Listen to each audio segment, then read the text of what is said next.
Ya, bismillahirrahmanirrahim. Assalamualaikum warahmatullahi wabarakatuh.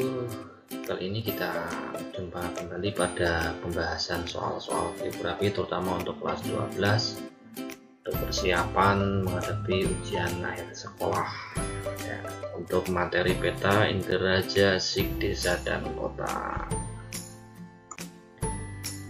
Oke, kita mulai aja untuk soal yang nomor 1. Kalian perhatikan di sini ya, di sini ciri bintang alam pada citra. Ini materi tentang penginderaan jauh ya.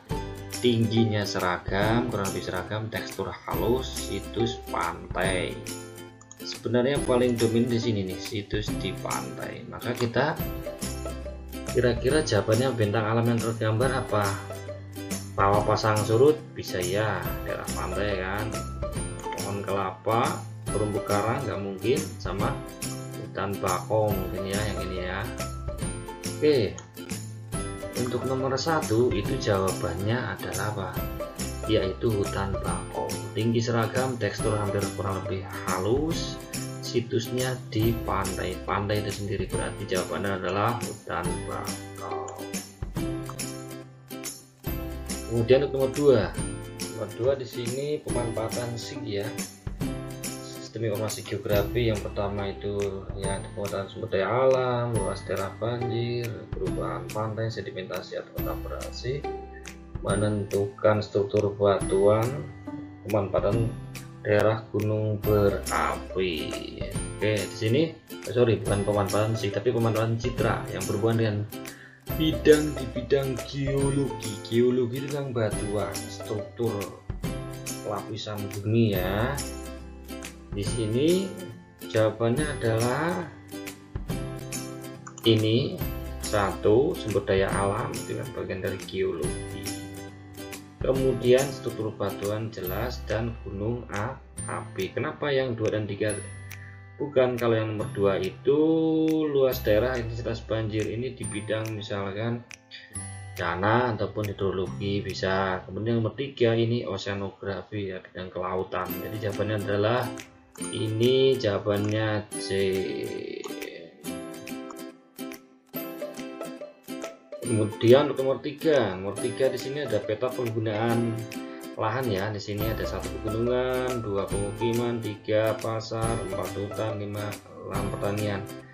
Di sini kesesuaian lahan ya, sebenarnya wilayah yang cocok untuk industri rokok berdasarkan peta tata guna lahan di samping adalah industri rokok. Itu ciri khasnya apa? Yaitu ciri khasnya selain biasanya masih di Indonesia itu masih menggunakan tenaga manusia manual ya, jadi dekat-dekat dengan tenaga kerja sebenarnya ya. Kenapa? Karena kalau dekat bahan baku relatif bahan bakunya nggak mudah rusak, bisa disimpan dalam jangka waktu yang lama. Maka di sini dengan daerah-daerah yang dekat dengan tenaga kerja. Maka untuk ini jawabannya di nomor kurang lebih nomor 2. Di B jawabannya ini ya. Yang ini B, yang ini. Kemudian untuk nomor 4 ya, untuk ini perencanaan wilayah dengan menggunakan beberapa peta untuk menentukan jalan layang. Jalan layang di kota-kota besar seperti di Jakarta di sini ya. Di Jakarta di sini. Jalan layang itu yang pertama kita perhatikan dalam membangun jalan layang adalah konstruksi. Konstruksi berarti apa? Batuannya. Tanahnya bagaimana? Berarti peta apa itu? Peta geologi. Kemudian apa? Di situ yang berdampak peta tata guna lahan, dan yang terakhir adalah peta jalur transportasinya, seperti itu ya. Karena kaitannya dengan apa? Jalan, jadi transportasi. Berarti jawabannya adalah yang ini B.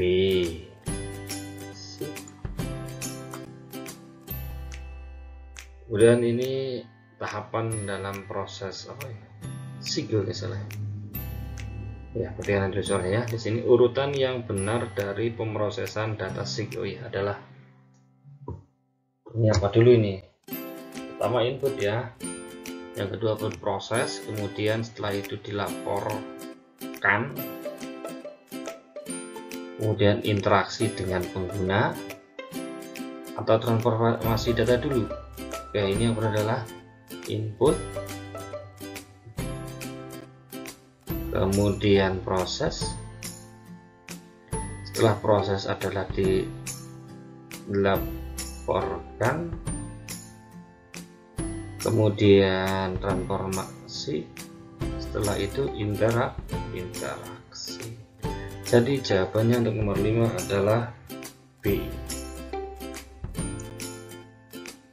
Kemudian untuk nomor 6, di sini manfaat SIG di bidang transformasi. Apakah untuk memilih lokasi proyek? Bukan transformasi ya, tapi itu di bidang pembangunan. Bukan sedang membangun apa, secara umum. Analisis kesesuaian rute angkutan, memeriksa kelayakan alat transportasi, memeriksa kelayakan alat transportasi, SIGR itu. LAJR, evaluasi batas perwilayahan, itu kekuatan interaksi, pengembangan wilayah juga.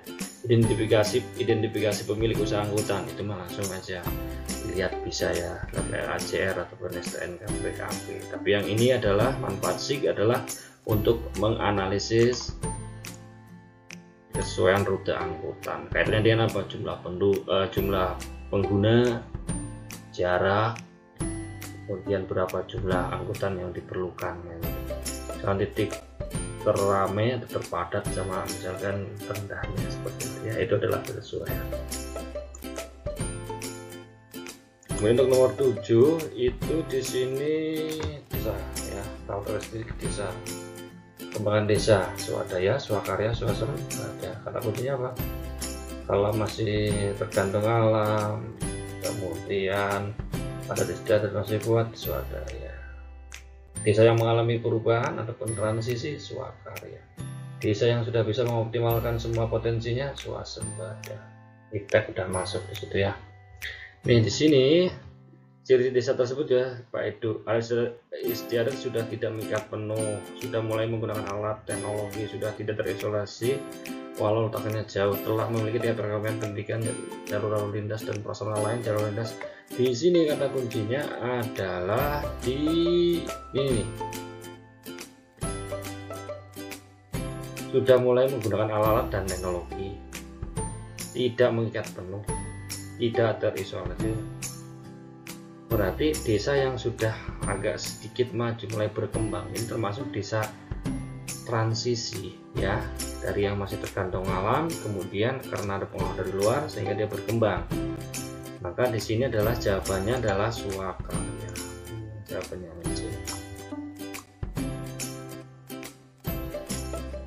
Lanjut nomor 8. Untuk nomor 8 itu suatu wilayah memiliki morfologi kasar dan merupakan bentukan tanah kapur cenderung milik desa. Oke, kasar itu berarti bergelombang ya, kasar. Kemudian tanah kapur, daerah kas. Cirinya apa? Biasanya ini pemukimannya mendekati daerah-daerah yang bawah. Antara misalkan dom-dom itu yang bawahnya, karena apa? Dekat dengan sumber air, karena kebutuhan yang paling pokok adalah air ya. Pola desanya biasanya ini adalah tersebar. Kenapa tersebar? Ya tersebar, acak-acakan gitu ya. Kalau radial itu biasanya daerah basin ataupun gunung berapi. Kalau mengelompok daerah-daerah misalkan pegunungan ya, mengelompok. Kemudian kalau linear itu memanjang, biasanya jalan, nah, garis pantai gitu ya. Kemudian sungai. Kalau terpusat ini juga sama di daerah-daerah mungkin pegunungan ya. Ini jawabannya adalah tersebar. Tanah kapur, daerah kars, morfologi kasar itu tersebar. Kemudian untuk nomor 9 ini Harsh Enrollment ya, penggunaan ruang ataupun penggunaan pola keruangan kota. Harsh Enrollment sebenarnya menurut konsentris, Burgess, sektoral Hoyt, Harsh Enrollment di berganda itu ada kesamaan. 1 itu pasti pusat kegiatan, 2 itu adalah daerah transisi. Cirinya mungkin kalau enggak transisi itu daerah-daerah industri atau manufaktur gitu, daerah-daerah perdagangan bisa, daerah peralihan, daerah transisi. Cirinya adalah apa tadi ya, daerah-daerah misalkan pabrik misalnya. Ketiga itu sama urutannya, 3, 4, 5. 3 adalah pemukiman kelas rendah dekat dengan tempat kerjanya. Kemudian 4 itu adalah pemukiman kelas menengah. 5 pemukiman kelas atas ataupun elit. Cirinya di situ pokoknya sama. Untuk konsentris, sektoral, berganda kurang lebih begitu. Jadi 2 dan 3 adalah daerah peralihan dan pemukiman kelas rendah.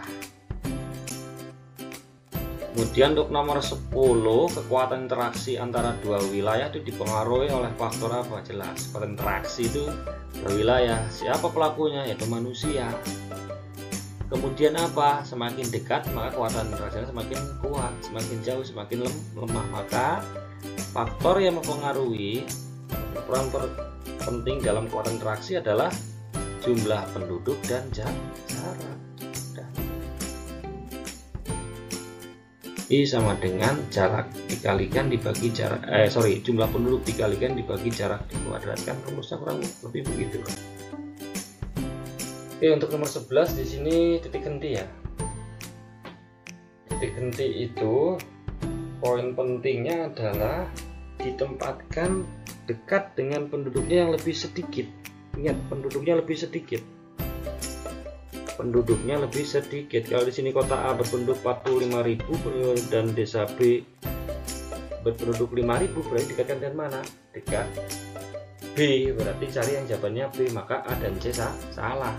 A dan C salah ya, maka jawabannya B, D atau E.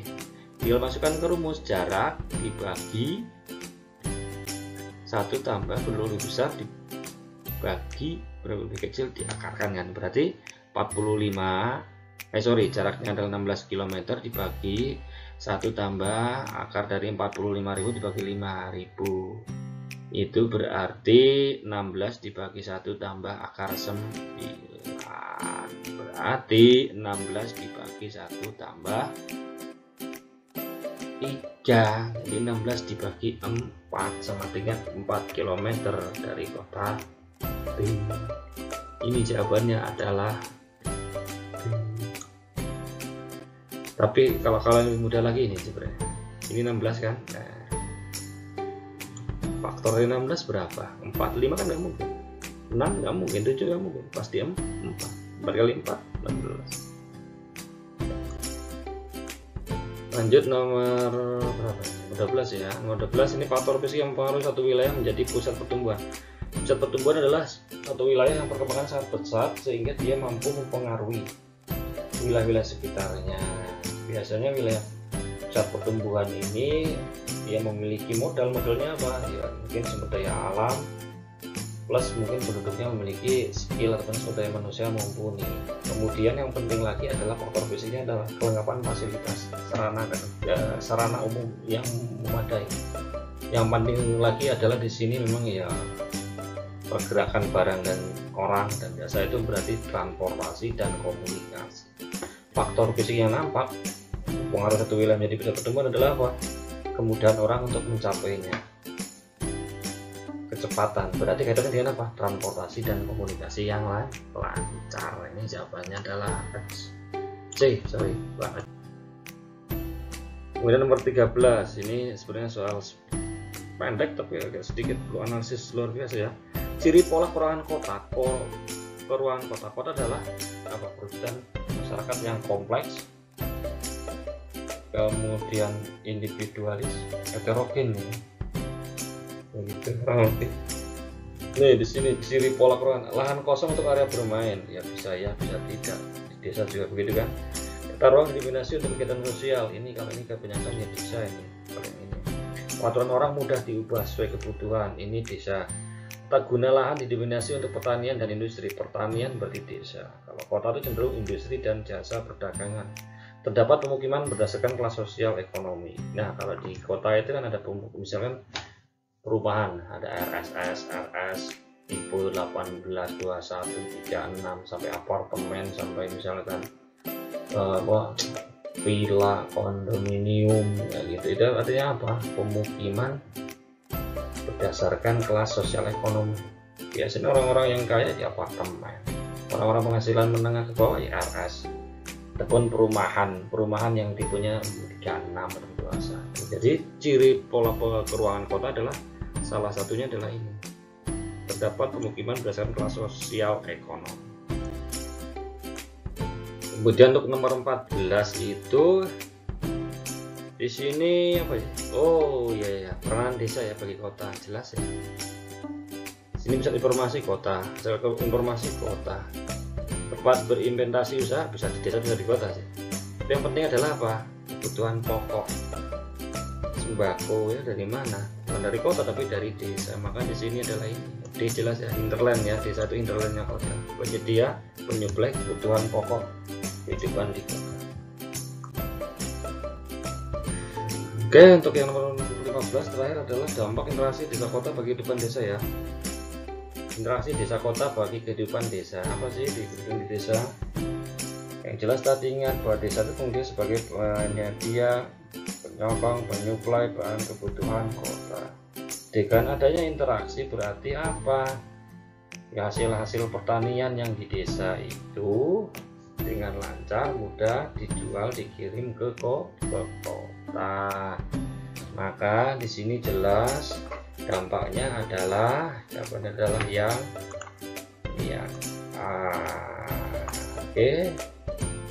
Sekian dulu untuk pembahasan latihan soal yang pertama ini pada pembelajaran geografi. Mudah-mudahan bisa kalian pahami. Kalaupun ada permasalahan ataupun yang belum jelas, boleh kalian tanyakan di kolom komentar. Sekian, terima kasih.